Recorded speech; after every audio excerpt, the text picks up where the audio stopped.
Hi everybody, this is Kat with FilesAnywhere, and we are back today to introduce you to dark mode. Dark mode is a new feature that helps reduce eye strain during browsing sessions. To start using dark mode, we'll want to log into our FilesAnywhere account. Once we're logged in, we're going to navigate to the upper right-hand corner. We'll see a little person here.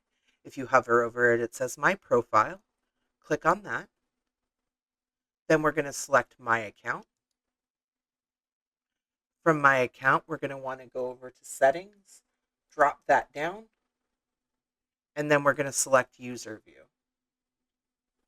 Once we're in the User View, we can go down to our theme and select Dark or use System Settings.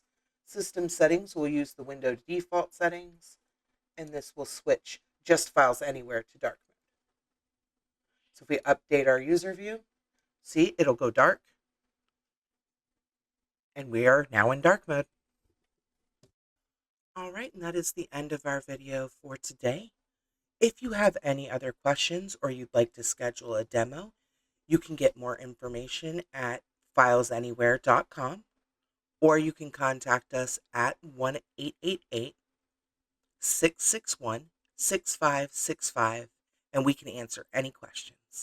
You have a wonderful day.